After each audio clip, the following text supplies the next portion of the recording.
Well, welcome. Here we have another PACA 2 evening, and we've got a real treat again with one of the most elite veteran coaches that we've ever had in the U.S., Cliff Rovelto, who is recently retired from Kansas State, but has still contributing in many ways that we'll find out tonight, primarily in the multis or the combined events, and hopefully in high jump too. So, Cliff, thanks so much for joining us tonight.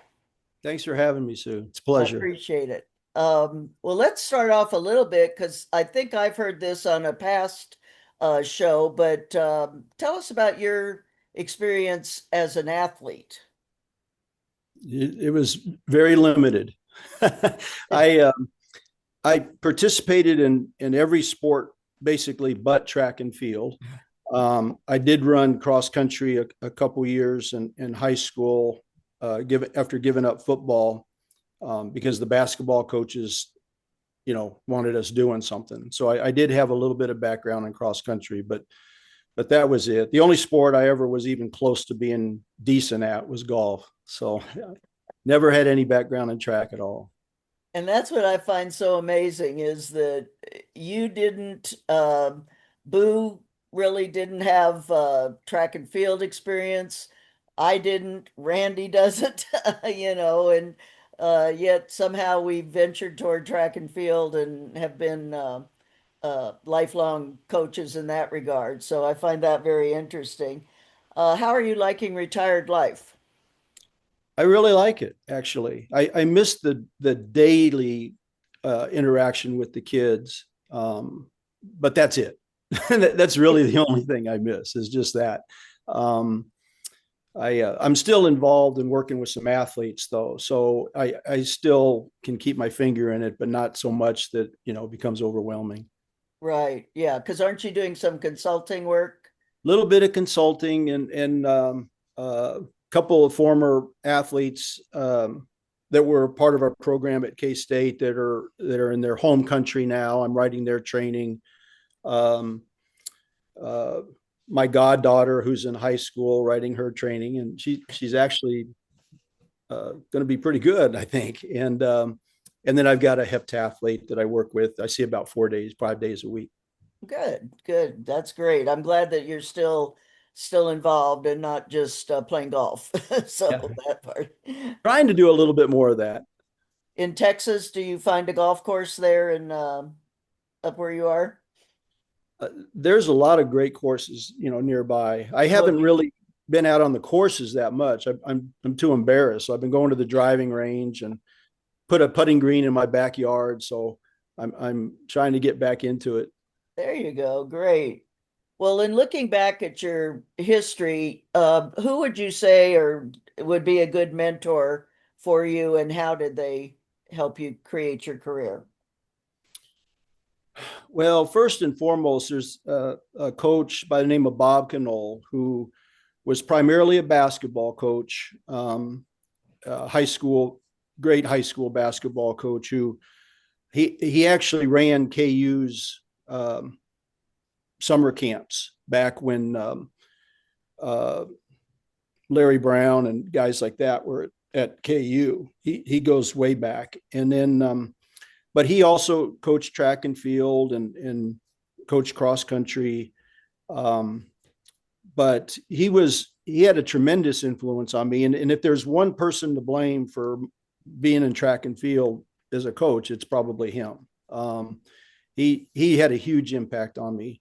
Um, I was fortunate when I was an undergrad at the University of Kansas, when I took the class coaching of track and field.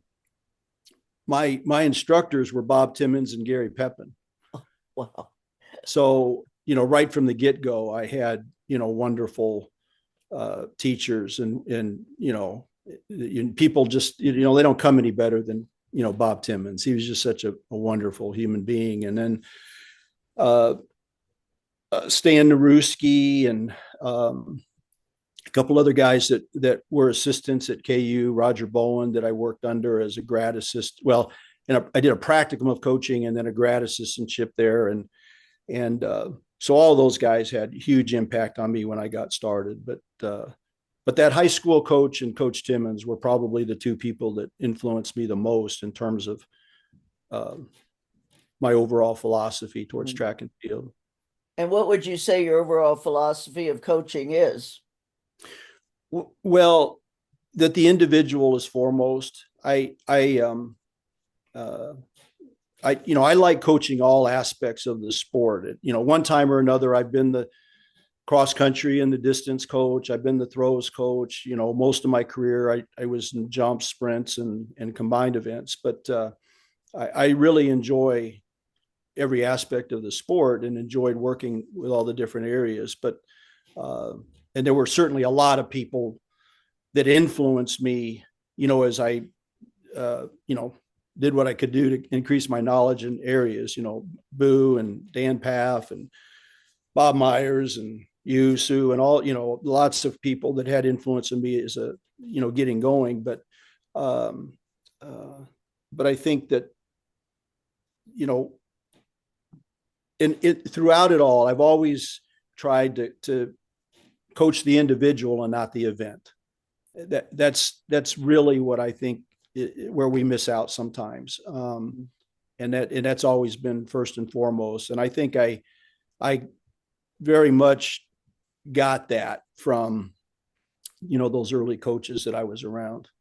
Yeah, and I think that's been a common thread we've heard over several calls and talking with different people, is to be sure that you are addressing the individual and not just here's the formula, here's the scientific, which is always important, but you've got to now put it onto the individual too. So that's a great, a great lesson for everybody with that. In talking about the combined events where you've had multiple Olympians and success nationally, internationally, what would you say was a hard decision that you had to make for the benefit of a combined event athlete? Well, I think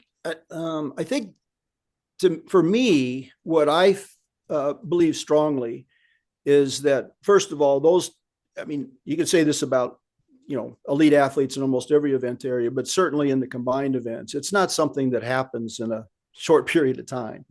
A lot of the more successful people that I was involved with, I coached for 12, 15 years. And they had background, to some degree, maybe even before me. So uh, I think one of the things that we have to keep in mind is the big picture and plan for the long term and legitimately have a plan for the long term. Because I don't think is it we all know the young training age kids, you can do almost anything and they're going to get better. But as that training age increases, it just doesn't work anymore. You're going to have to spend more time doing certain things at certain times of their development. And so anyway, getting the athlete to understand that and buy into that is probably one of the biggest challenges you have in coaching the combined events, I think. Yeah, because everybody's wants success now. That's our society is everything now, now, now, quick, quick, and like you say, combined events, it just doesn't happen. Right. How would you say is a bet or what's the best way for a coach to prepare him or herself to be a good combined event coach? Well, I think that, unfortunately, there was a philosophy, if you will, for a long time that, if a kid wasn't really good at one thing, but maybe they were decent in a couple things, they'll throw them into combined events. Mhm.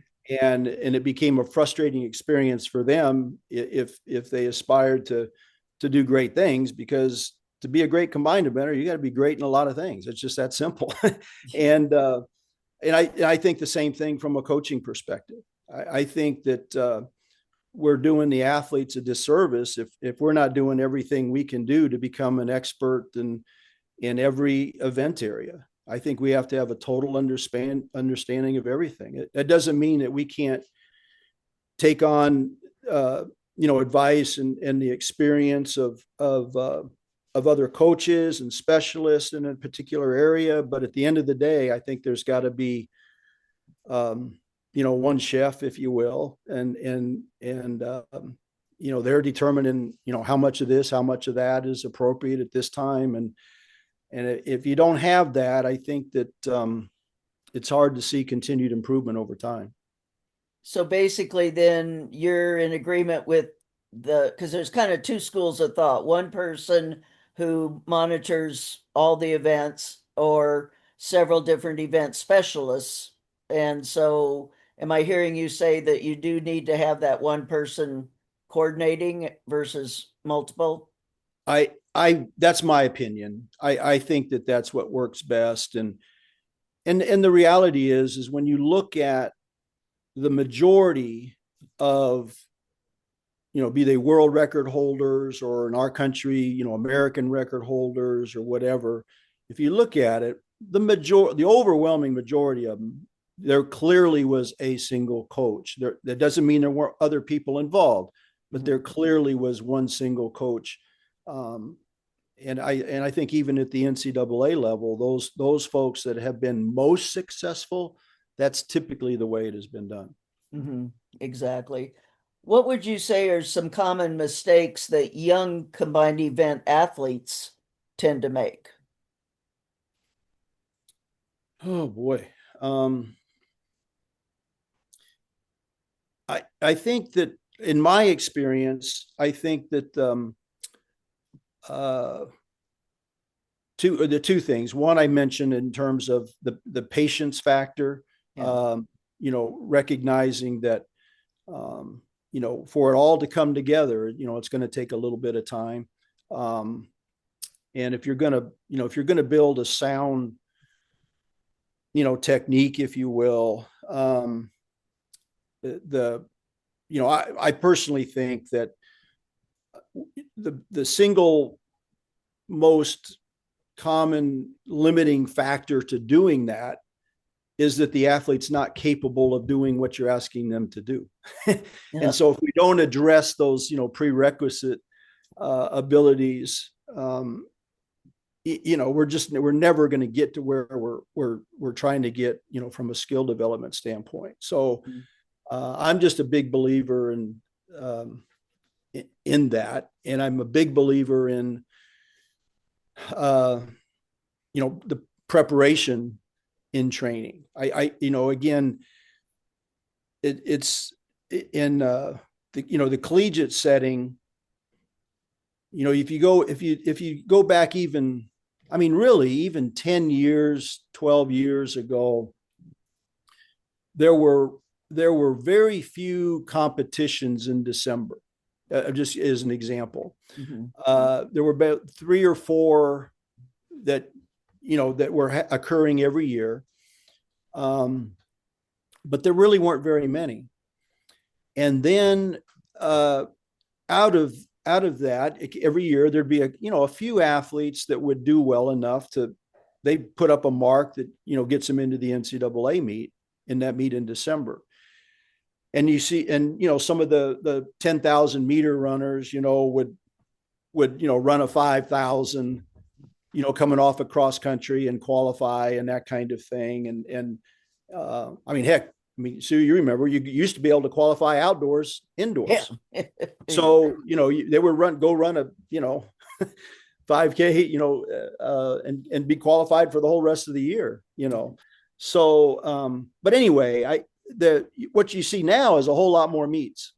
And what's happened is it's gotten so good, so competitive, particularly at the Division I level, and you're only taking 16 people to the national meet in every event. It's just, it's almost ridiculous in some events what you have to do to get to the national meet. And so what I've observed happening is more and more programs were spending less and less time in preparation because they're wanting to put up big marks as early as they could and give themselves more of an opportunity to qualify for the NCAA championship. And I get it. I understand, what's happening, but I really, truly, in my heart, believe that has stunted some long-term development of athletes, and particularly a lot of the event areas that I've worked in, the combined events and the jumps. And so I I worry about that type of thing. But anyways, get to your back to your question. I think that athletes fall into that also. They feel like I got to get to doing more specific stuff sooner. Um, and I don't. That's not the way my program has always worked over the years. Do you find, and this is one of my big pet peeves right now, and like you mentioned with the development part, that development basically is a moot point now in NC2A because you are trying to win now and bring kids in that are either older or more mature. And what's happening to the kids on the developmental side? Well, I think a lot of the older folks that are sitting in on this call now know this better than I, that um, if you look around the world and you look at a lot of the countries that have had the most success, a lot of them had very successful junior programs, and a lot of their best coaches were working in the junior program, and because they recognized that those were important years. And so what I think has happened uh, here is that uh,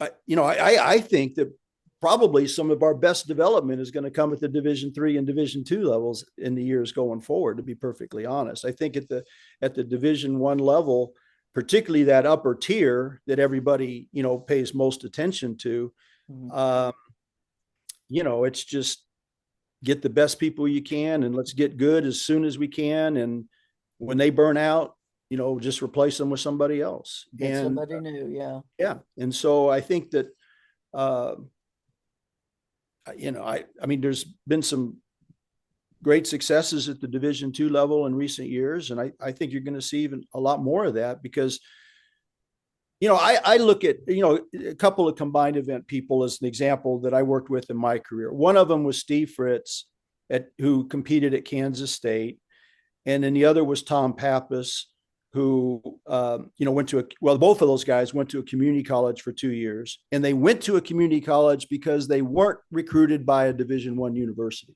Hmm. Both of them. Tom has been a world champion. Steve was fourth in the Olympic Games, fourth in the World Championships. Neither one of them were recruited by a Division I school. So, I think that, and I lots of other examples of people that, as we define good today at the Division I level, I mean, these people weren't any good. But they ended up being really good, but it just took time. Right. And, so I think we're going to lose a lot of those kind of people. They're going to fall through the cracks. And I'm just hoping that a lot of them end up in good Division II programs so that they have an opportunity, to develop. Well, hopefully so, because I'm really concerned about especially American and especially on the men's side because of the scholarship limitations that were in place, that, there were a lot of young men that did not get picked up and, either went to a different sport or just quit in general. And that's very sad with that. Like Mm-hmm. Adrian says, Adrian, where did Sam Black go to school or what was his background? Sorry, driving real quick, but I'm at a stoplight. Sam was actually a basketball player at Saginaw Valley State, and but because Sam has a 44-inch vertical, uh, Coach Rod kind of recruited him. Hey, why don't you start track? And then 4 years later, that's when we took second at 2022. Okay. Okay. So that was that a junior college or what level was that? It's in the GLIAC, D2. Okay. So that fits with what Cliff is saying here that, and that's great because again, these D2 and D3 performances are outstanding. I Mm-hmm. mean, when you look at the rankings and stuff, I mean, that's what I'm telling some kids who are hung up in D1 egotistically, just that, oh, I got to go D1. I'm like, no, look at the results. D2, I mean, the junior college route even is unbelievable. But again, those are a lot of kids that are kind of put there by certain colleges too, that I know the New Mexico, I guess New Mexico Junior College where Kathleen Rasky is now. I mean, it's hard for an American kid to even qualify because she has all these foreigners that are put there by four-year schools. Mhm. So I'm not sure that that's the healthiest thing either, but that's kind of the way the NC2A route is right now. What's probably a lesson that an athlete that you coach taught you as you've looked back over time? Well, one story I talk about frequently when it comes to the whole process of setting goals. Many of you know an athlete, well, a coach now, but a former athlete, Tom Hayes. He coaches the vault and high jump at the University of Kansas now, and he's had tremendous success as a coach. And I coached him at a very small high school in Kansas. It was a 2A high school. I think in Tom's graduating class there were 50 kids. It was really small. And so my first year coaching it is McLouth High School. It's like 15 miles north of Lawrence in Kansas. And coaching in this small 2A high school, and I've never coached track before. I had some background, as a practicum and at KU, but it was primarily a basketball job that I took, but they needed a track coach, so I did both. And so Tom had, as a sophomore, had jumped like 14.7 or something like that. And again, this is the early 80s now we're talking about. So, which was pretty decent, solid jump for a kid then. And then his junior year, he goes, 15.7. And then his senior year, he jumps, right at 5 meters, like 16.5 or whatever. And he's at the time with, Steve Stubblefield, Jeff Buckingham, Duplantis, Mark Klee. There was a lot of great high school kids at that time. And, but anyway, at this high school, we did not have a track. We didn't have a pole vault pit until his senior year. We were driving to other schools to use their facility.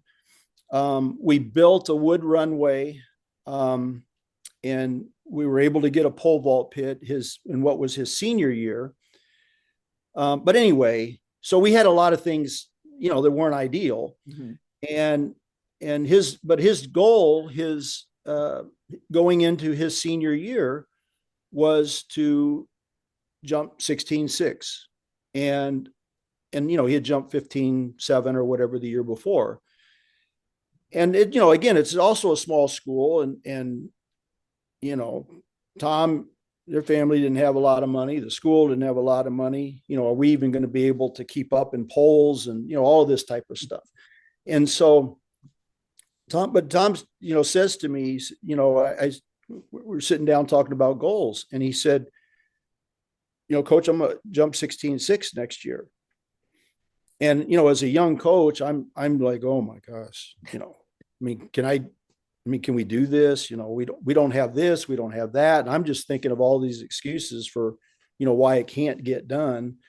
And I'm basically trying to talk him out of, his goal. And, but he's insistent. And so, that's the way we operated. And the way I like to go through that process is, once we've identified a measurable goal or mission, if you will, we then sit down and we discuss, okay, what are all the things that we have to do in order for that to happen?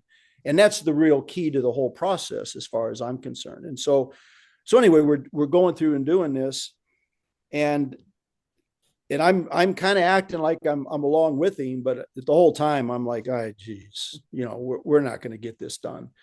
And well, long story short, he gets it done. The bars, he jumps 5 meters, whatever, 16.4 3/4, whatever. And um,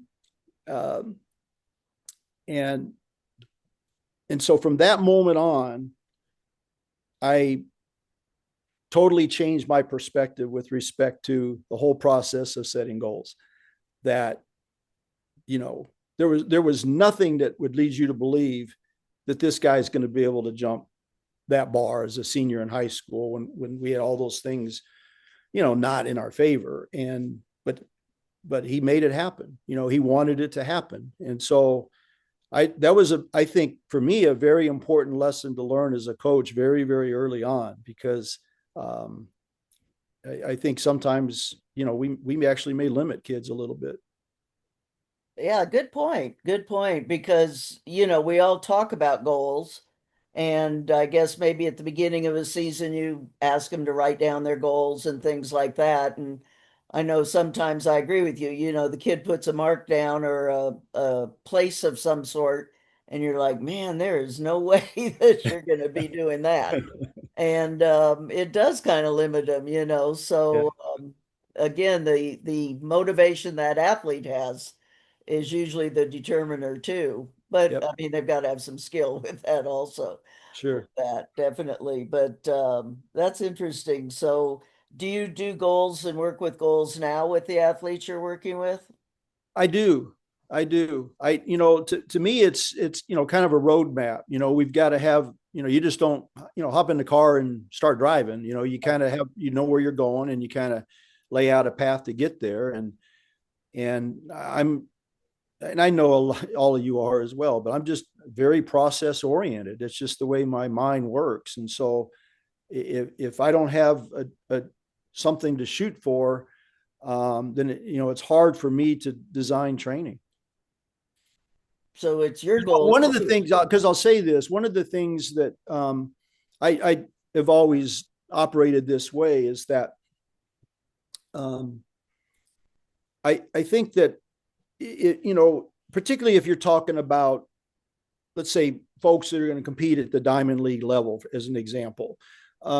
If the thing that's interesting is that, people have to perform. If you're going to fare well in the Diamond League, you've got to perform at a high level and end of March, and then you got to perform at a high level, you know, into September a lot of times, right? And that's a long time. And there's a lot of important meets along the way, a lot of big money meets along the way, and you just got to get it done. When it matters there. And so I think that I've always operated under the way of looking at it, particularly with the high jumpers, is that one thing I've noticed is almost every year, if you go back through history, if you average 232, you've got a chance of being ranked number one in the world. There's been a couple years where that's not true. We had 4 guys over 240 in one calendar year, a couple of those type things. But for the most part, almost every time, if you average 232, you got a shot of being ranked number one in the world. Yeah. But my thing was, we're going to train like a guy who's trying to average 235. And so getting back to that, the goals and the roadmap is that if we got to know that 235 is what we're shooting for, and then develop the ability to be able to perform consistently at that level. And so you've got to train at that level. You can't train at a 228 level and be a 235 jumper. Do you think that's what's happening to some of our jumpers now? Sue, I think we've talked about this in the past. I think my own personal opinion with respect to the high jump in our country, there's a couple of things. One, in high school, it's the kids kind of come away with this feeling, and I think a lot of times coaches too. So you have, a lot of those kids that are jumpers, they're coming out of volleyball or basketball, right? Mhm. So they come out of that sport, they go into track, and they actually feel good and jump pretty good early in the season coming out of volleyball and basketball, right? Right. Then we start doing, track training. They don't jump as well, right? And then they get to the end of the year and they rest and they jump well again. And that's repeated for 3 or 4 years. And so those kids come out of it thinking, if I play basketball and rest, that's when I jump my best, right? Now, if they're good, they're going to be able to perform, at a decent level. But are they ever going to reach their potential approaching things that way? I don't think so. And so I think that's the problem, one. And then two, because of that, and it blows my mind, but it's still to this day, in almost every state in the country, if you jump at or around 7 foot in the high jump, you're going to win your state meet. Yep. Right? The majority of them. Mm-hmm. And at the NCAA level, you jump, and maybe, it's gradually inching up there, but this year, for sure, if you jump 222, you're going to be in the top 16. You're going to be at the NCAA meet. 222 is a long ways away from 232. But if you jump 222, you're going to be an All-American. If you jump 222 at your conference meet, you're probably going to win your conference meet in almost every conference in the country, other than, probably now the Big 12. and so that being the case, it's, I think a lot of times we've gotten to, in dealing with high jumpers, we've gotten to this point where, okay, we're good enough. I don't want to mess this up. Yeah. So we're just going to go with where we're at. Well, shoot, we're never going to get better that way, right? And so, to me, those are the two things that in our country that have set the high jump back. And I've been saying that for 25 years. And it's been that way it's gone down considerably since then. When we think that this year's the 30th anniversary of 96. Mm-hmm. And then of course you've got, Eric, and was that 2012? 12, yeah. But where is it from there? Yeah. And it just is very frustrating, Yeah. definitely. And we've got to do something about it. And the women's side is equally as discouraging with things. But Yes. Yeah. hopefully we can figure that out. What excites you still at this stage of your career? What excites you for coaching? I still enjoy, working with the athletes that I work with, but I'm getting more and more excited about working with coaches. One, because I think that I'm so appreciative of the people that, helped me get to where I am. Mm-hmm. And I want to try to help, other younger coaches like I was helped. And so I'm getting a lot more excited about that. And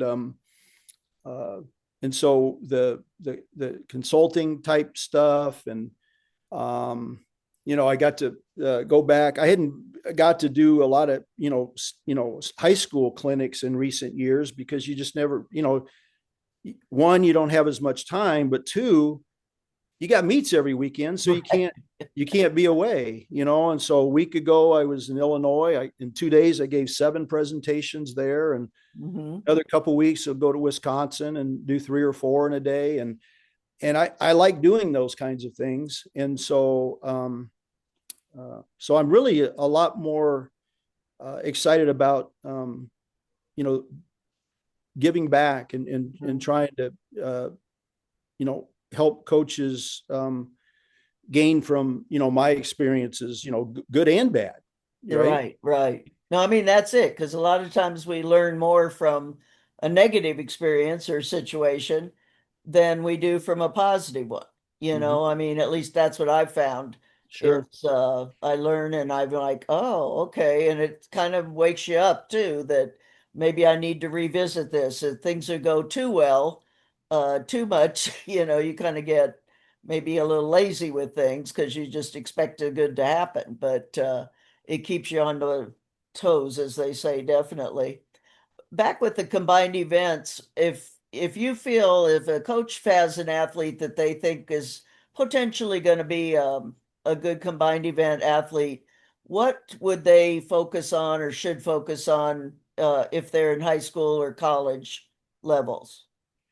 Well, at the age group level, I'm definitely of the opinion that kids should be doing more sports, not fewer sports. Mhm. I'm definitely of the opinion they should be doing more events, not fewer events. That's at my core. I can't explain how strongly I believe that. Um, the and so I, certainly at the age group of high school level, I would be encouraging kids to be active year round, do different sports, and certainly, when you get to the track season, um, and I understand, if they're a good athlete, the you want them in their best event so they can score points for you and all that kind of thing. But uh, I get it, but I think that if we're really concerned about the development of the kids, I mean, I think we've got to, expose them to more, not less, Mhm. uh, and give them more varied experiences. And I believe that even at the collegiate level, I again, you, uh, Steve Fritz played, basketball at Kansas State. And so Oh, he didn't start training for track basically really until March. Now the reality is he was doing other things during the basketball season, but they were making the tournament back then. And, I mean, he wasn't doing out there with us until March, wow. both his junior and senior year. Um, and I mean, he ended up having a really nice career. Yeah, He scored definitely. 6,900 points coming out of community college. 6,990 was his PR. Wow. And that So was how long ago? Like, that would have been like 1990, I think. yeah, Yeah, 1990, I think. that's excellent.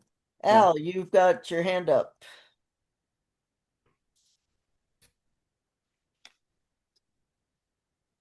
Let's see, you're muted here.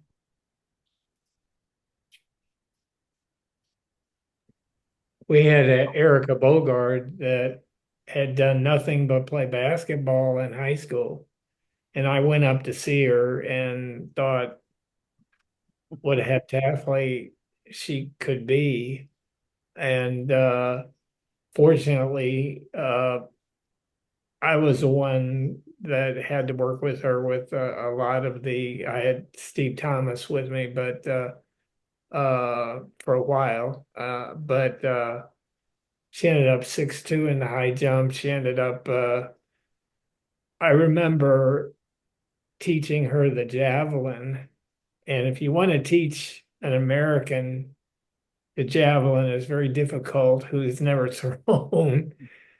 I mean, she didn't even throw a baseball or a softball or anything.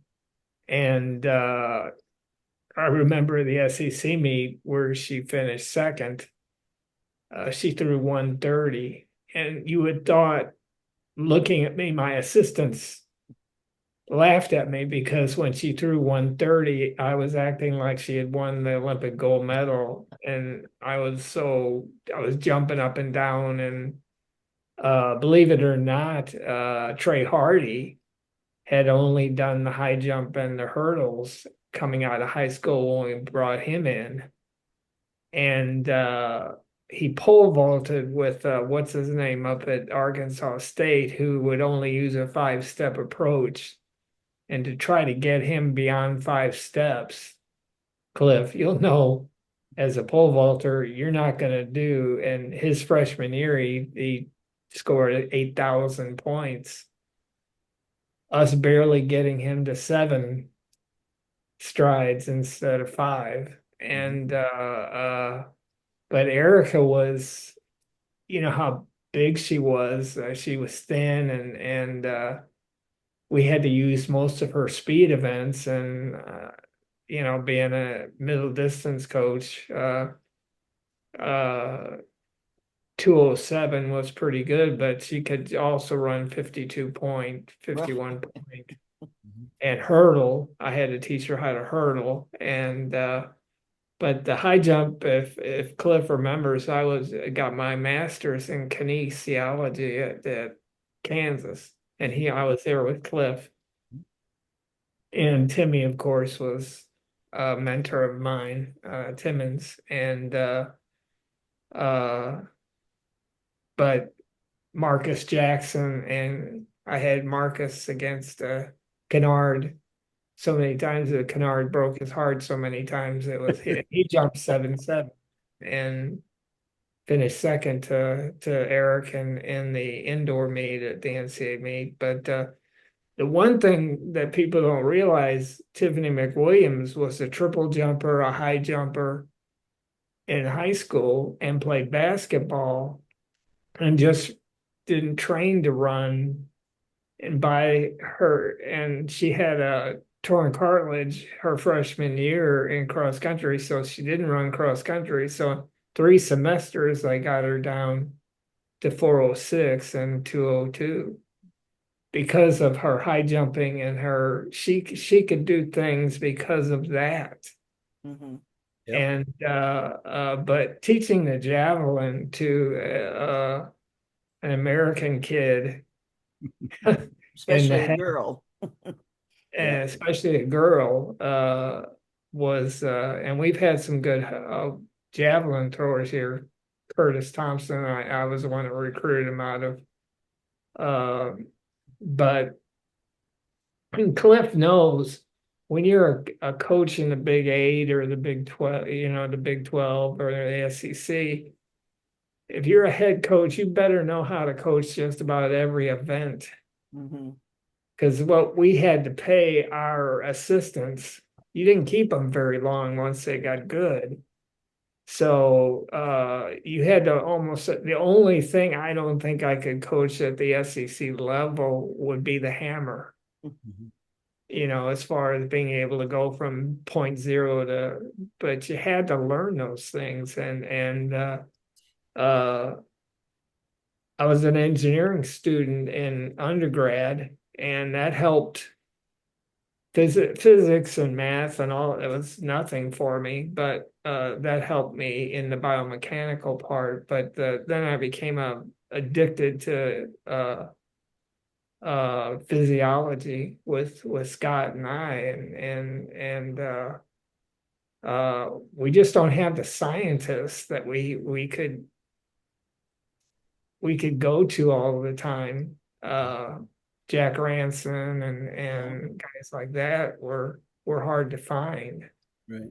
Well, that's And what's interesting is whether there's got to still be biomechanic programs, I would think, on the collegiate level. I mean, this is How something many? that there's got to be, I would think, some biomechanists on the up and coming, but maybe they're not as committed to volunteering and helping out the way the old Let guard did. let me ask Cliff. Cliff, how do you determine one that you're going to recruit somebody, but what are you looking for when you're looking at a potential HEP deck?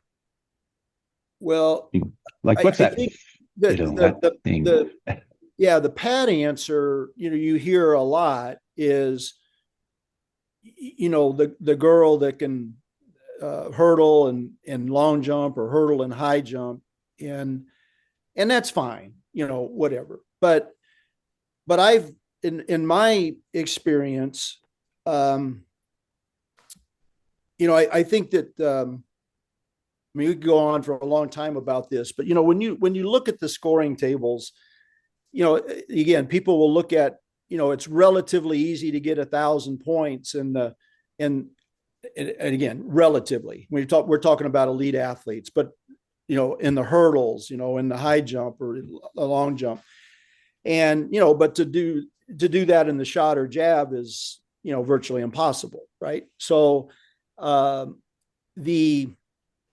so most people tend to look for that. But we've had a lot of females in particular that were really strong throwers. And I use an example of, Ostraskiuta. Now, this is a Lithuanian, but in Athens in 2004, she ended up getting the silver medal. After the hurdle, she was dead last. She actually had, for her, a subpar high jump, to be honest.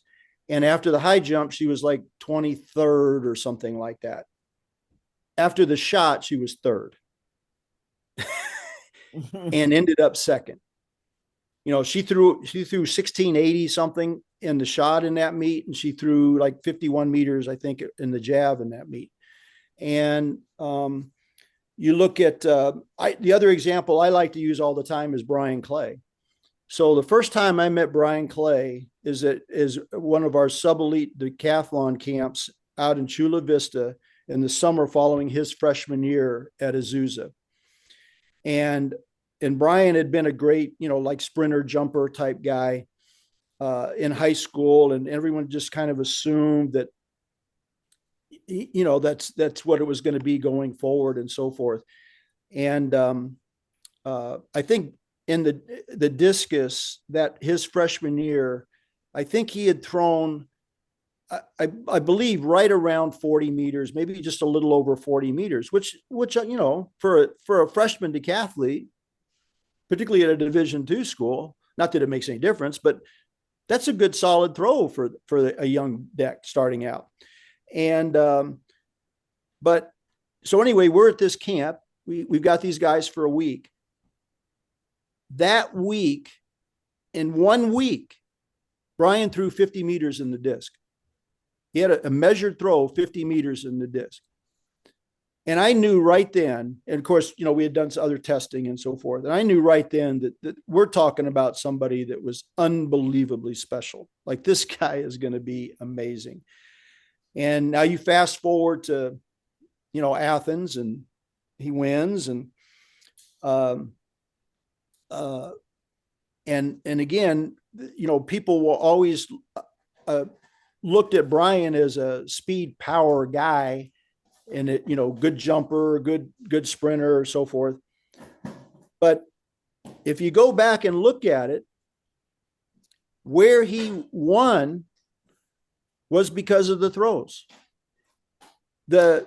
His marks, Dvorak's marks, basically, throws aside, were about the same. Basically, the score, but the difference was Brian out threw him. And really what set Brian apart is the throws. But so many people think of, that he was a speed power guy and that's what it was all about. So you want to recruit that. But what made Brian special was the throws. Would you have recruited those other things? Yeah. Would you have recruited Brian? Yes, absolutely. Out of high school? Oh, yeah. Okay. Yeah, absolutely. I mean, because he just oozed, he oozed it, he had it. So anyway, I do think that there's that people, the differential, what a good thrower gains, they can, if they're just a solid jumper, they can more than make up for what they lose to the outstanding jumpers. And this is true of the hip and the deck. You look at, Tom Pappas. I mean, Tom threw over 17 meters in the shot, threw 54 meters in the disc. He threw 68 meters in the jab. He had some other good marks, but the throws were what was steady. That's what was steady. Same thing, Steve. Steve threw 16 mid, he threw 54, and he threw 68. Well, you see with Anna Hall that, as her throws improve, her overall points, obviously, and not that it's just throws, but, that's her area of biggest. Jackie's, that was a big area with Jackie also, Well, even Talia Brooks. Yeah. Talia. Like, look at the progress she's made in the shot and the jab over the last couple of years. Definitely. She doesn't get medals indoors or outdoors if her two throws marks were what they were 2 years ago. You know, So, I had the little experience of just glazing over your favorite Canadian heptathlete, female. yeah, And she could not understand that she needed to get the throws better. yeah. Just couldn't do it. Save her life. And she's, still where she was. I don't think she scored more than when she was with you. Yeah. Best of my knowledge. I mean, Bill Webb at Tennessee Mhm. used to drive even John McDonald crazy. And because, after the decathlon, geez, Tennessee would be in the lead by 20, 30 points with the number of he built this program on the decathlon. Right. Right. Yep. Yeah. Yep. Well, and the and again, you go back to other examples in other countries, but in Eastern Europe, particularly Eastern Germany, a lot of their best young combined eventers they recruited from age group throws. Going back to the 80s. Interesting. Because 70s, that's not 80s. something that we really promoted, I don't feel. Not at all. Not at all. Huh. And I get it. Again, because of the rush to get there, right? I mean, it took a long time for Austria to become what Austria became. Right. Right. And so it just Sheila Burrell even. I mean, but there's another example. I mean, Sheila threw 52 meters in the jav. Yeah. That was what's differentiated her from the other American heptathletes when Sheila was, winning nationals. Because you look at all the other stuff. I mean, she was a good, really good long jumper, really good hurdler, ran fast in the 200, ran good 800s. Mm-hmm. Where she gapped people was in the javelin. I just remember Cliff. Well, sorry, Sue. Yeah. I just remember the deck from South Eugene High School back in '76 trials that made the team. It was an incredible thrower and high jumper as well, if I recall. But he was limited in other events, even though he still made the team. Obviously, he was a hell of an athlete. And I've always wondered because for me, it's just not something that I ever really marched into with open eyes. I always wondered, what was that thing that you saw in somebody and said, yeah, they got it. You could see it in Brian, and you probably could see it in others too. I mean, Dave and Dan and Timmy Bright when he was doing it, and stuff like that. I think in the combined events, there's definitely, I mean, in the recruiting process at the collegiate level, because there was it got to where, we at least had a snowball's chance of getting a good one, years after we'd had, a lot of successes. But in the beginning, a lot of those kids we weren't going to get. But I always felt like if we got kids that like to work, I know it sounds old fashioned as heck, but that was always something with me is like, do you like to work? And if they like to work, they got a chance. Like this gal I'm working with right now, bless her. I mean, she's an absolute sweetheart, but not very talented. I mean, from the sense of measurables, right? But she's gone from a 47 girl to a girl that I think could go 61 this year. And if you'd asked me as a freshman, did I think she would ever go 6,100 points? There's no way I'd believe that she could do what she's doing now. But she's willing to work. Yeah. I mean, that was Erica's biggest thing. I swear to God, she had to be at the track 4 to 6 days. I mean, 4 to 6 hours a day. And there wasn't one thing that she backed off of, not one event of the 7. And if you look at she won 7 USA TF championships, and she was a 21, 22 foot long jumper for us, but she couldn't go over 21 feet. Where she got better were the throws. Once she went down and lived in down in San Diego at the Olympic Center. But we could never get her away from the track. And there wasn't one thing. She'd do something, and I put her in an 800-meter session, and I believe, like our old coach, Mahali Igloy, that you can be you could 200 meters as far as you had to run and do lots of them. And that's what she would do. And she'd do that. And she became 207. But I'm telling you, she got worse at the long jump and still won nationals, USA ATF nationals. And she was fourth, I think, in the world championships one year was her best international meet. And she only jumped 20 feet 11 at that meet, but she was throwing 160, and she was, and you remember what she looked like, Cliff. And, she didn't change her body size at all. Right. And she just got technically unbelievably sound in the shot put and threw almost 48 feet in the shot. Cliff, you had the opportunity to go through all those great deck meetings. I mean, the visa program.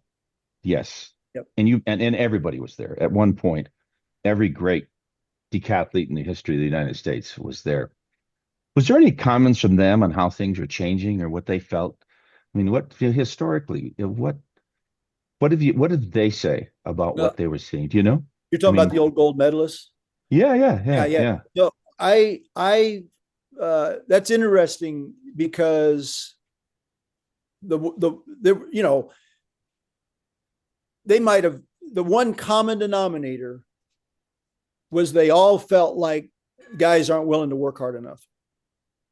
Like that, whether it was Rafer or whoever, they all said the same thing. They said that the most of the guys that were 81, 82, 8,300 point guys back in that time frame, they said these guys aren't willing to work hard enough. Like they don't want to work hard enough. And I really think that's, I mean, you hate to boil it down to something that's that simple, but Anna Hall, we all agree, phenomenal talent, right? Those coaches that work with her now, every single one will tell you they have to hold her back, that her own worst enemy is herself, because she just wants to keep going, do more. Sheila was the same way. Sheila got better doing less. Sheila was a UCLA thing. The whole thing was crawl off the track. Mm-hmm. She came to work with me. I said, Sheila, we're not training like that. Like, your perception of a good workout is you crawling off the track, puking. That's not my perception of what a good workout is. So, we're going to work hard, but we're going to work, hopefully intelligently, so that you can come back after a running workout and we can still get something done the next day. I mean, but she was, there's no question, she's willing to work. Every good one I've ever had, without exception, every one of them were workaholics. So how would you set up the working? Yeah. How would you set up their training program for the combined event for coaches here who want to get into that? Well, I'm big on commonalities. Number one, I think there's a lot of inefficiencies. So when you go back to, when I started with Steve Fritz, when he made a decision after college that he wanted to continue, at that point, I'm new to this game. We're talking early 90s. And, certainly new with respect to, I had worked a lot with combined event athletes, but nobody of that caliber at that point. And so, or who I felt could be of that caliber, I guess the way I should say it. And so I did a lot of talking and investigating. I talked to all the top coaches in the US. I talked to all the athletes and, tried to come up with, some kind of a, blueprint, if you will. And what was amazing is there, everybody did it differently. There really wasn't. And so I started really looking into it. And that's when I started looking at the breakdown of how scores were derived. I was looking at world records, looking at the top 10 in the world, looking at the best in the NCAA. How were they deriving these scores? And it all came from reading an article by Frank Dick in a throws manual, where at the very back of the manual, there was a little article he had done where he talked about the percentage of throws, the points in the throws in the decathlon. And that's what spurred me to thinking about the event in this way. So, once I had an idea of, okay, this is how we ideally want to distribute the event. Then from my education in level 2, with Dan and Bob Myers and so forth, the whole idea of commonalities was something that really stuck in my mind. And so I began, looking at what those commonalities are and addressing them so that we could be more efficient in training. We weren't, going from an event to event and spending time doing things that we'd already done. Mm-hmm. And so when I look at training, that's one thing that I do, because I think that you can be much more efficient. Like I said, these ones that are going to end up being good, they're willing to work. What we really need to do is hold them back and just be more efficient so we don't overwork them, overtrain them. And I think that paying attention to the commonalities of the events is important. And so so for me, when I look at high jump and jav as an example, if I look at the rhythm of the approach, to me, it's very similar. If I look at how you move over the penultimate, very similar. You look at the body posture at the point of percussion, very similar. So from the very beginning, I train those events together, and we're when we talk about stuff, we're talking about it and how it's applicable to both hurdle and long jump, or the penultimate in the long jump and the high jump. In my opinion, I do the same drills for those. So I think that's for a young coach, that's, I think, the place to start is to come to an understanding or what are the commonalities between the various events, and then build your training program around that. I definitely agree, because so many times, I mean, even with a multi-event athlete, not a combined event athlete, which is our DEC and HEP, but the athlete that does maybe 2 or 3 things in a college or high school program, is to look for these commonalities, that you don't do long jump approaches and then come back and do a full sprint workout. I mean, the long jump approaches need to count toward your sprint workout. And so many of the coaches, or younger coaches, I should say, don't put that together yet. Or that's what I'm finding, at least, is that it's a little different. And so hopefully, as part of going out and going to some of these clinics and teaching and so forth, that people are kind of getting these concepts, and with all these different podcasts that are available and people listening, as to people who've been there and done that, and don't reinvent the wheel if you don't have to, for sure. Definitely. And that's getting back to your question about the single coach versus multiple coaches, is that because when you have multiple coaches, they could all be outstanding, but if they're not communicating, about what they did, then we're probably not doing what's best for the athlete.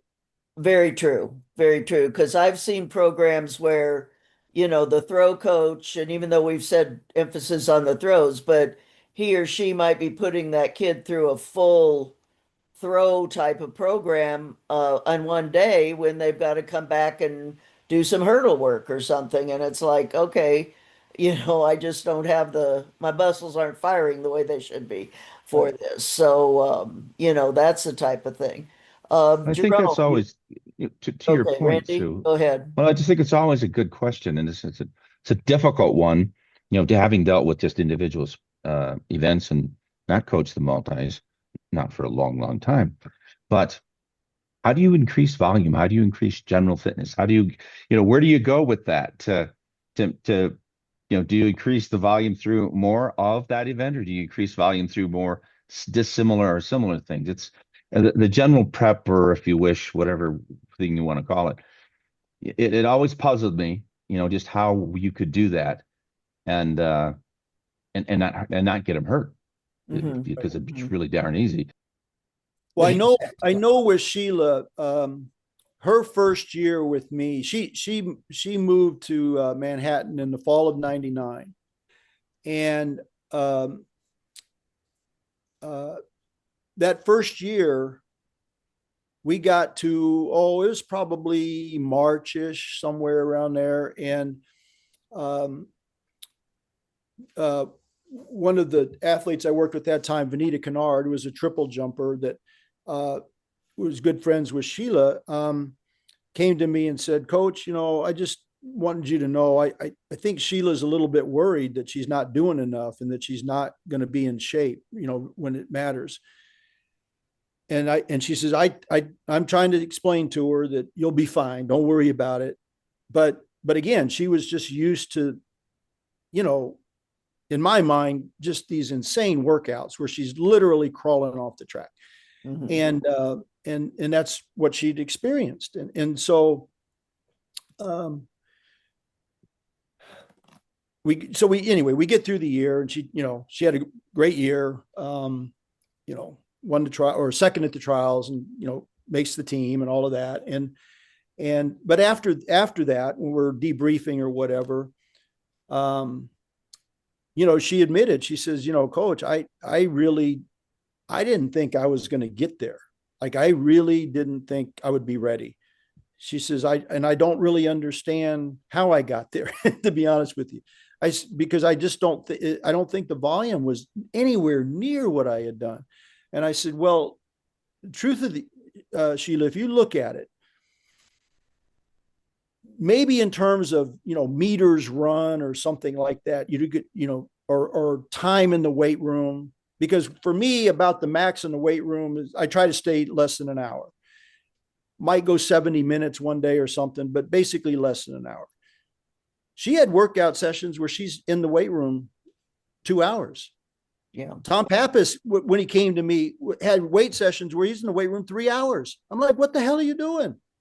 Like, I don't understand. It doesn't take that. And so anyway, I said, if you go and if you look at the cumulative effect of all of the work, so we have structured warm-up programs, routines. So, if you look at our training book, we've got about 35 different warm-up routines, and most of them are going to take about 40 minutes. Some are longer, some are shorter, but about 40 minutes. And I said, if you take and look at all of this stuff and look at the cumulative effect of everything, I bet really the volumes weren't that different. And, Sheila's very bright. And a couple of days later, she came back. She says, she'd given it a lot of thought. And she says, Coach, that's exactly right. I realize you're right. If I look at everything, because there's all these things that I had never done before, that had never been a part of my program. And I'm just looking at the stuff that I did that I'm not doing now, but I wasn't looking at this other stuff. And so for me, Randy, the way I look at that is it's the cumulative effect of everything that's being done throughout the whole year. Yeah, definitely. One other question here. I'm sorry, Sue. I'm interrupting you. My bad. You had a chance to work with the two best Chinese high jumpers in damn near history. You know, one national record holder, one just short of the national record. And you know, it's a similarity here that we share. But did they have a volume issue? I mean, I experienced it, but you're not doing enough? I think so. Yeah. I mean, that's just very common with them, you know. Yeah. It's a battle you have to fight. So That they aren't doing enough or they're doing too much. They no that they were that No. they in this situation they were not doing enough. Okay. And they also it was that they just wanted to jump all the time. Like Go Wei just wanted to jump. Go Wei flew from Beijing, China to Manhattan, Kansas. They'd check into the hotel. I was out of town. My wife meets him, gets him checked into the hotel, and then they come to they wanted to see the facility, so it takes them over to the track. Go Wei wanted to jump. She's like, I don't think coach would want you. Oh, no, I want to jump. I want to jump. And I mean, that's all they wanted to do. And so, yeah, I absolutely agree that it was the rush to get too specific and not do enough. Interesting. You mentioned your strength program. Can you fill us in a little bit about what that looks like for a combined event or for a jumper? Sure. And it'll change a little bit as years go on, and we won't always start the same place, but in general,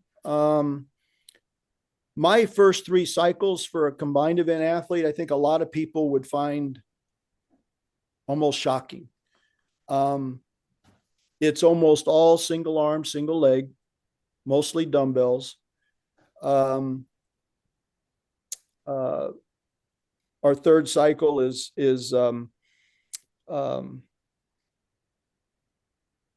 we're doing power oriented lifts with dumbbells and bars, but very lightweight, but high rep time for 30 seconds. We're striving to get a certain number of reps in 30 seconds. And then we just progress each week by adding another set. And so there's a lot of work being done. There's not a lot of heavy weight being lifted at all. And we've done some Olympic movements, if you will, with dumbbells, single arm, single leg, but we haven't had heavy weight on the bar. And almost every single kid, I'll test them at the end of those cycles. They'll be very close to PR lefts, and they haven't had anywhere near that kind of weight on the bar up to that point in time. So it's interesting, but the emphasis again is because these are taking place obviously in general prep, and it's a lot of work, but is it intense? Yes, but it's not the intensity is not the focus. And then, basically I alternate power and max strength cycles throughout most of the year. And then I will do 1 or 2, conversion power, if you will, cycles where we're doing a lot of elastic equivalent, static dynamic, complex training. It's the stuff that's kind of sexy. People like, oh, wow, this is great. And then when they come out of it, after there's, been some time for adaptation, jumpers will feel like they can jump out of the gym. I mean, they just feel great. And so going forward, they're like, hey, coach, can I do more of that? No, we can't. Well, why not? I felt great doing that. Well, because you can't. We can only handle 1 or 2 cycles of that, I believe, in a macro. One of the things that's interesting in our program is that with the men and the women, it's in terms of and I hate the word peak. I'm sorry, I just hate it. But in the taper, if you will, um, uh, I unload men and women completely differently. Um, I find, and I've had, and I'm sure Randy probably has had the same kinds of discussions with physiologists, but I've had, arguments with exercise phys folks about, oh, no, coach, you don't have to change it for the women or whatever. I'm just telling you, if I taper a female the same way I do a male, I may have the male feeling absolutely spectacular and the woman will feel absolute like crap. So I keep women's volumes high all of the time. And we'll unload some of the intensity, later in the year. And whereas the man, you can back way off on volume, just keep the intensity up and they'll feel great. But so I will go into maintenance cycles with men, but I've gotten to the point where I never go into maintenance with women. We just keep going. We just keep lifting. And so anyway, that's, and then if we have a summer or an extended off season, and again, depending upon the training age and what we think is needed, we'll do some hypertrophy work as well, in the summer or maybe early fall. But I try to get most of that work done with circuits and with those cycles that we do early in the fall with a lot of dumbbell work and that kind of thing. But like, I'll give you an example. This heptathlete I work with, she weighs 140 low, and I mean, and not that this is spectacular, but we're talking about a girl that didn't even know what a clean was in high school. And, she can clean 185, and she cleaned 175 and hadn't had anything more than 50 pounds on a bar since last spring. Wow. So I think the girls can get really, really strong off of that. Well, that kind of work, but even the guys do too, they do. Oh, I've heard that too, and worked with that the women, you've got to keep on it longer, and not back them off the way you would a man. Definitely. We've got a question in the chat about what do you differentiate between jumpers and combined events in the weight room, or do you? Well, obviously the combined eventer, we'll do more upper body stuff. But I'm a big believer in, to jump high, you got to be strong. And so, Eric could clean 300 pounds. Jesse could clean 300 pounds. Jamie Nieto could clean 300 pounds. We unloaded, Matt, because of the long number of years of lifting heavy. Actually, at the end of Matt's career, we were doing mostly single leg cleans, and single leg squats because we just couldn't put any more weight on his back. So we, but I do think high jumpers need to be strong, and I don't think that, I think there's got to be balance, to the body. So whereas, I mean, so we'll do some bench. I mean, we're not going to do a lot of it, but we're going to do some. But I think the biggest difference, for me is I have the opportunity to do more specific lifts with the high jumper that I can't do with the deck and hep as much of. That's, for me, that's probably the only real difference in what I'm doing. I mean, in terms of sets and reps and so forth, it's really pretty similar. Sure. Well, in closing, as we look ahead, what do you project, or where do we look for our combined events and for our jumpers here as we get prepared for 2028? Well, my concern, and I think I don't want to jump the gun here. I'm going to let USA Track and Field, talk about what they're going to do with one particular program coming up, but I'm going to be a part of something that I'm a little bit excited about, where again, the emphasis is more really working with coaches, not so much athletes, some with athletes, but most of it, if it's my druthers, I'd rather work with the coaches. Where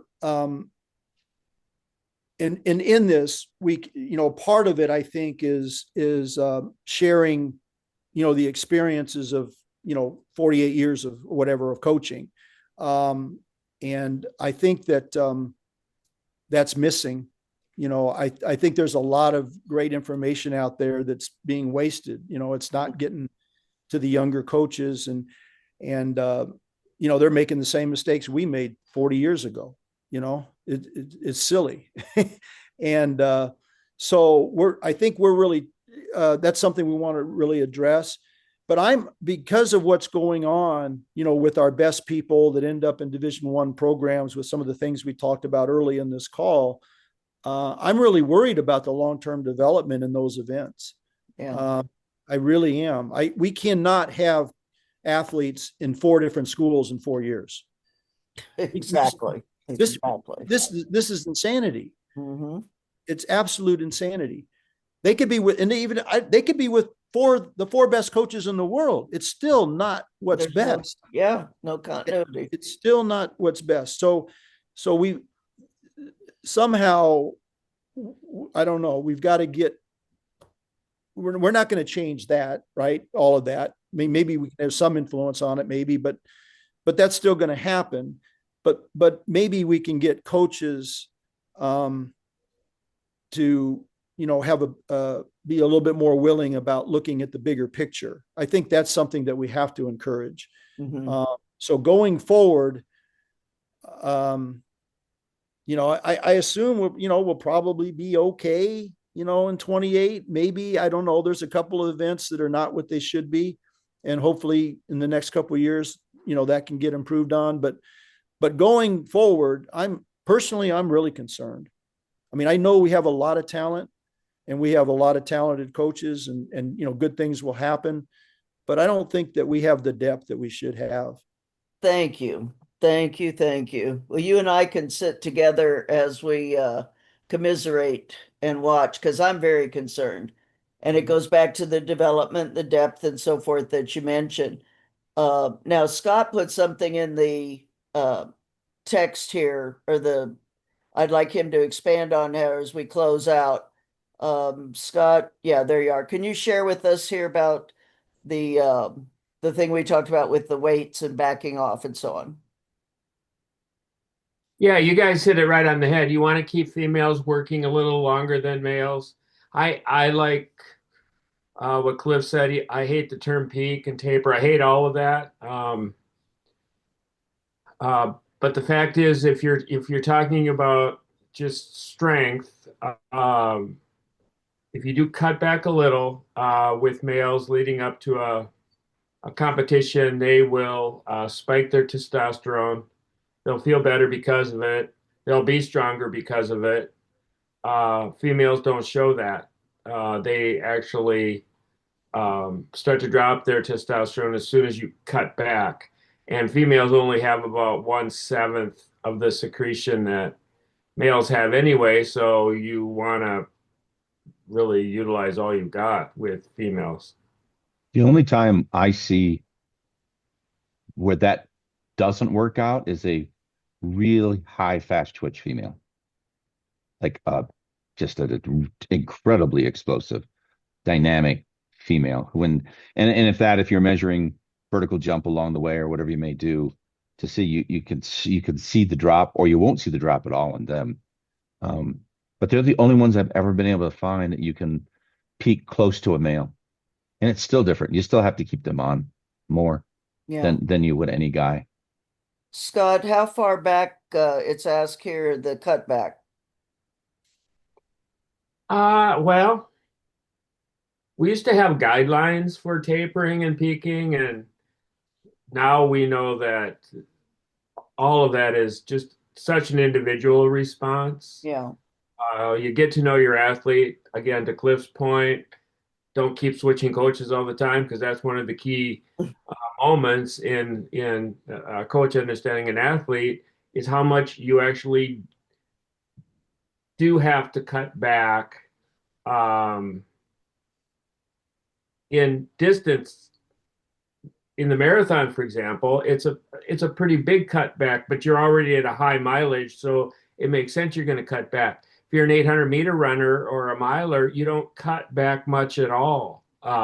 Certainly, there's some recovery day or easier days, very few leading up to a big meet. I mean, are we talking like, I've heard 14 days for the men, 7 for the women? Is that ballpark? Or?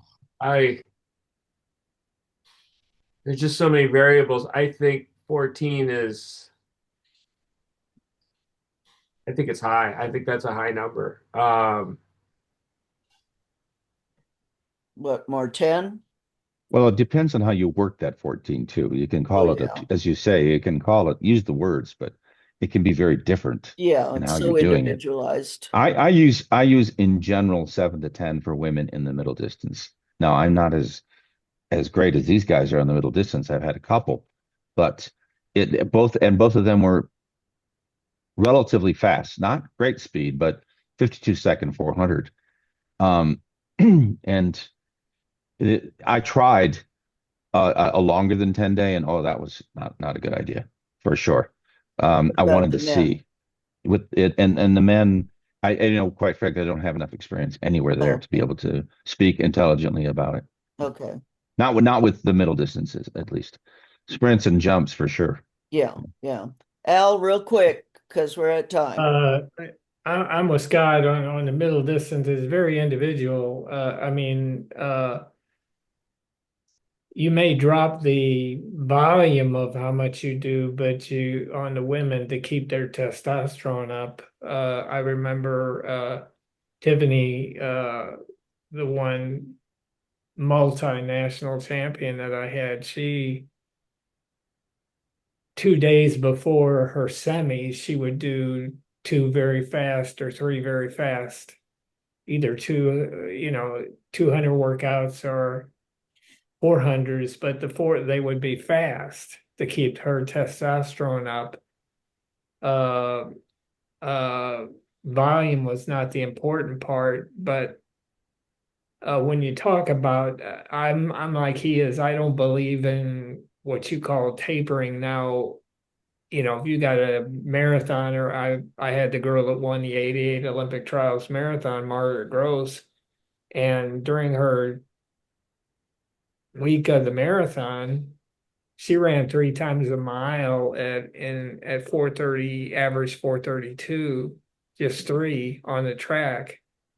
But she had dropped the overall volume, but I knew I needed to keep her testosterone up. So I think that hormonally, Meg Stone's husband is phenomenal at hormonal differences with women and men. And I can't remember his name. Mike Stone. Mike Stone. Yeah, Mike. But anyway, well, actually, this kind of gets into it next week, because next week we have Mike Sinelli, who is the coach for Grant Fisher. So you distance people can be ready for that. Cliff, thank you so much for your time, the expertise, and so on. Gave us a great overall view, and hopefully didn't start too much paranoia. But are you going to be at the jumps initiative next week? Yes.